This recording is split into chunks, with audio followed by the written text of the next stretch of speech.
I do love Kidsticks, and I don't mind saying it's my favorite of your records so far, and which was hard to beat because you've had some really good records through the years, and this is kind of another one of those. And I know that people are kind of concentrating on the sound of the album because it's kind of the hook of the story, and it's sort of funny that with every time you change your sound, it's almost like you have to explain yourself. The idea of explaining oneself or trying to,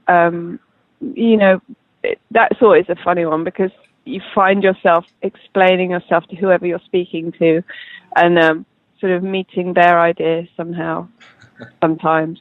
And that can be odd. But it's a great record. It is a different sound from my last record, and it's something I'm very proud of. How hard was it for you to make that jump then? Because I mean, it's not so far. You've messed with electronics all throughout your career, but this is definitely more. Was it hard for you to kind of get in that headspace to do like full on the way you sort of did it here?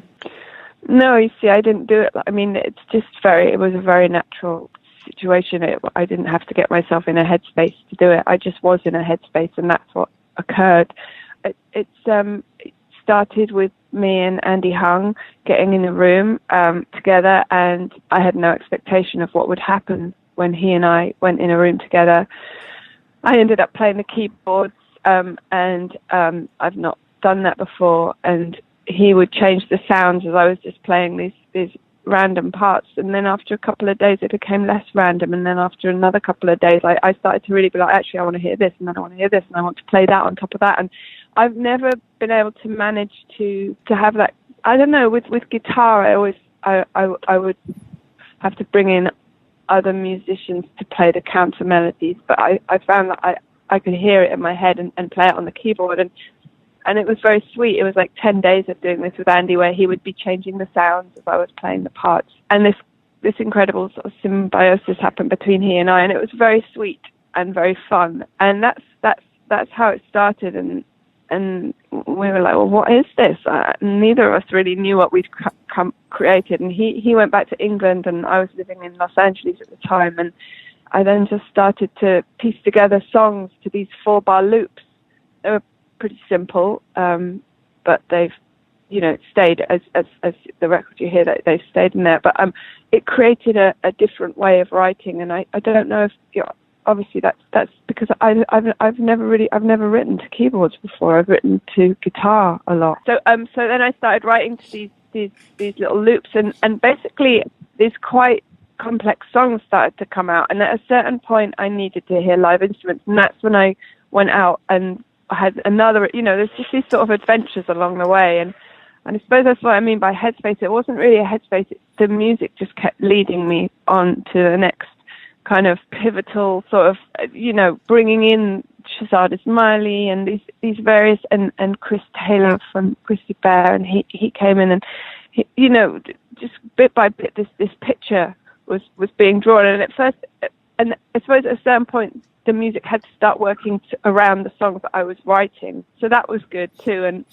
I mean, it just kept developing in a very kind of fluid manner, which was really lovely way to work as well. And then there's that opening line of the album, which is so kind of an amazing way to start an album, because project myself into the life of someone else. Like, I don't know if you meant for that to be the opening statement on purpose. Well, probably not, maybe in the way that you might assume, but I'm very aware of what I say in these songs. But what I'm saying is that probably making this record was an out-of-body experience for me in all sorts of ways. Yeah. There's something, are you doing something with your voice on the song Falling? Like, are you, it sounds like you're kind of, I don't know if being in a character is the right word, or just having fun with your voice, but there's something, it sounds like you're doing different there. Well, I think throughout the record, I'm definitely I'm playing with my voice. I'm definitely finding registers that I've never worked from, and I am in character to some degree throughout the record, and yet at the same time probably more connected in other ways than ever. It's funny, it's when you sort of like when you I don't connect with these different voices so much happens, and I did have a lot of fun with that, definitely. And like, is that usually just something like, I mean, when you're writing the words, do you try to match the voice to whatever the lyrics are doing? Is it a character study at any point, or is it just you experimenting? I've always respected people who can do character studies, like, oh, wow, how amazing to be able to, like, kind of remove yourself that much. But I don't remove myself, and when I write, I am just, there is a symbiosis. There's no kind of, like, clever part of me going, interesting. I'm always just completely enveloped in what I'm doing, and I think that becomes the character, if there's a character. But what I think happens for me is the character, that I think that there are a connection to a source that is beyond my kind of, without being said too pretentious, but it's sort of this sense of, like, you know, you connect to, I don't know, I can't be clever about what I do. Yeah. I wish I could sit and go, well, actually, yeah, I was analysing the poetry of blah, blah, and I decided that, but no, it's all a big old, I never really know what the heck I'm doing, and I quite enjoy that, and I think if I started to try and own it, yeah, maybe it wouldn't be quite as interesting. I think one of the other interviews that you'd done was someone commenting on how many different imagery of various pieces of Earth and weather and stuff like that. But at the same time, you know, I was looking at this more, I don't know, astrological version of the record myself. You know, I mean, sure, you have a song called Moon, and the sound of the record is sort of futuristic because of that synth that always kind of lends itself. And I'm looking around and going, this is perfect because NASA is doing some incredible things, and I feel like I have a soundtrack for this now. Yeah, right. I know. I was so blessed. I like I think the day almost that Moon was released, it was the huge news came in from NASA, and it's just like the whole time I was in Los Angeles, everything was about the moon. There was a blood moon, there was a this moon, there was a harvest moon, there was the first time this moon has happened. You know, it just, everything is very moon orientated, and I am. And it's funny, at the same time, I missed the moon in LA. I could never find it somehow.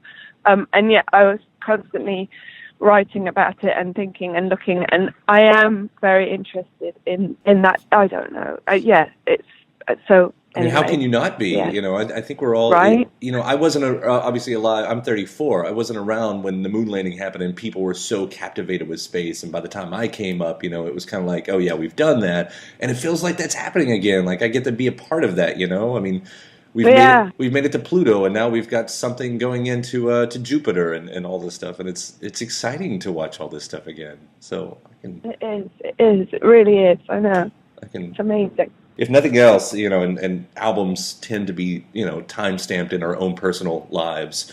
Like, I feel like I'll be pairing up yours every time something happens with space now in my head 20 years from now. You know, it's sort of nice. I like that. Yeah. Yay.